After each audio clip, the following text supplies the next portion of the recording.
अंग्रेजी शासन के खिलाफ बगावत की शुरुआत करने वाले महान स्वाभिमानी राजा राजा विजय सिंह गुर्जर। दोस्तों, अधिकतर लोग भारत में स्वाधीनता के संघर्ष की शुरुआत 1857 से मानते हैं, पर सत्य यह है कि यह संघर्ष जब से विदेशी और विधर्मियों के आक्रमण भारत पर होने लगे तब से ही प्रारंभ हो गया था। दोस्तों, भारतीय इतिहास में भारत के स्वाभिमानी वीरों ने मुगलों व पुर्तगालियों आदि लेकर अंग्रेजों तक को धूल चटाई है। ऐसे ही महान वीर थे राजा विजय सिंह गुर्जर। आइए जानते हैं राजा विजय सिंह गुर्जर के बारे में। दोस्तों, उत्तराखंड राज्य में हरिद्वार एक विश्व प्रसिद्ध तीर्थ स्थल है। इसी जिले की पवित्र धरती पर एक गांव कुंजा बहादुरपुर है। यहाँ के बहादुर राजा विजय सिंह गुर्जर ने 1857 से बहुत पहले 1822 में ही अंग्रेजों के विरुद्ध स्वाधीनता का संघर्ष छेड़ दिया था। कुंजा बहादुरपुर उन दिनों लंढौरा रियासत का एक भाग था। इसमें उस समय 44 गांव आते थे। 1913 में लंढौरा के राजा रामदयाल सिंह के देहांत के बाद रियासत की बागडोर उनके पुत्र राजा विजय सिंह गुर्जर ने संभाली।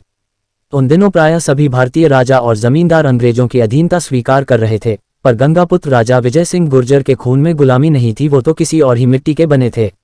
राजा विजय सिंह गुर्जर ने विदेशी और विधर्मी अंग्रेजों के आगे सिर झुकाने की बजाय उन्हें अपनी रियासत से बाहर निकल जाने का आदेश सुना दिया। वीर सेनापति कल्याण सिंह गुर्जर राजा के दाहिने हाथ थे।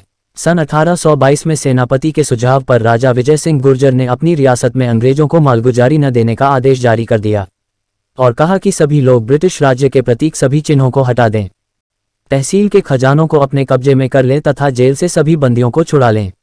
दोस्तों, जनता भी अपने राजा और सेनापति की ही तरह देश प्रेम से ओतप्रोत थी।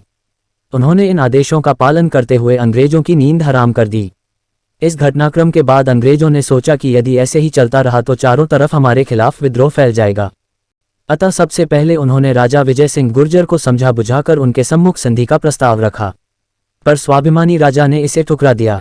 अब दोनों ओर से लड़ाई की तैयारी होने लगी। 7 सितंबर 1824 की रात को अंग्रेजों ने गांव कुंजा बहादुरपुर पर हमला बोल दिया। उनकी सेना में अनेक युद्ध लड़ चुकी गोरखा रेजिमेंट की 9वीं बटालियन भी शामिल थी।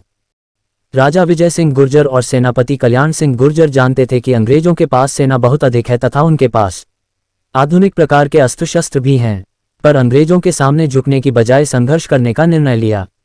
राजा विजय सिंह गुर्जर के नेतृत्व में गांव के वीर युवकों ने कई दिन तक मोर्चा लिया और अंततः 3 अक्टूबर 1844 को राजा विजय सिंह गुर्जर को वीरगति को प्राप्त हुए।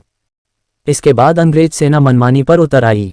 उन्होंने गांव में जबरदस्त मारकाट मचाते हुए महिला, पुरुष, बच्चे, बूढ़े किसी पर दया नहीं दिखाई। उन्होंने सैकड़ों लोगों को गिरफ्तार कर लिया तथा गांव में स्थित सुनहरा केवट वृक्ष पर लटकाकर एक ही दिन में 152 लोगों को फांसी दे दी गई। इस भयानक नरसंहार का उल्लेख तत्कालीन सरकारी गजट में भी मिलता है।